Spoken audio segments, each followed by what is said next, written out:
शुभारंभ है अंत्योदय गृह योजना। तेज यार वर्क अर्डर केबे आसीबो एमितिक जदि आपण भी स्कीम रे आवेदन करने चाहूबे केबे ठारू आवेदन करें। याछड़ा यह स्कीम रे केते टंका लेखाए मिली थाए। सबुठारु बड़ कथा यह स्कीम रे केउ माने आवेदन करें। डिटेल रे जानिबा शेष पर्यंत देखंतु। ता पूर्व वीडियो को लाइक करंतु, सब्सक्राइब करनथिले एबे सब्सक्राइब करी पाखर थिबा घंटी चिन्ह को दबाई दियंतु। देखंतु गंजाम रे अंत्योदय गृह योजनार शुभारंभ 4054 हिताधिकारी को कार्यादेश बंटन। यह छड़ा आज अंत्योदय गृह योजनार शुभारंभ होइछि। कलाहांडी शुभारंभ करिसेंति मुख्यमंत्री मोहन चरण माझी।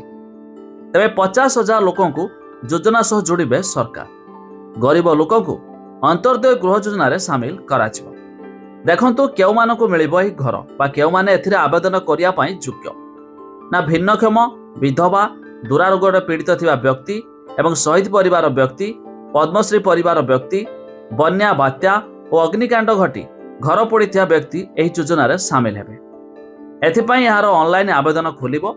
फोन नंबर 0674681777 एमिति कि वेब पोर्टल माध्यम रे पंचायत कार्यालय रे बीडीओ को माध्यम रे पंजीकृत करिहेबो। मोहन सरकार बजेट रे अंत्योदय योजना लगी 7,750 कोटी टंका व्यय बराद करिसेंति।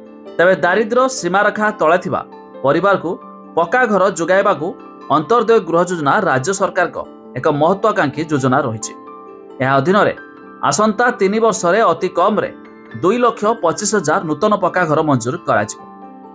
एबे जदि आपण माने भाबुथुबे केबेठारु आवेदन करि हेबो तबे यार पोर्टल चालू अछि। आपण चेक करि पारिबे, आवेदन मध्य करि पारिबे।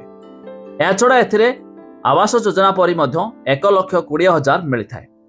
आ जदि याकू ठीक समय रे बना जाए तबे अधिक 20,000 बोनस आकार रे मिलिबो। अर्थात मोट उपरे 1,40,000 आपण पाई पारिबे। तबे अधिक जानिया पई हमर वेबसाइट रो लिंक डिस्क्रिप्शन रो दिया जायछि। आपण माने जाय मध्य चेक कर दे पारिबे।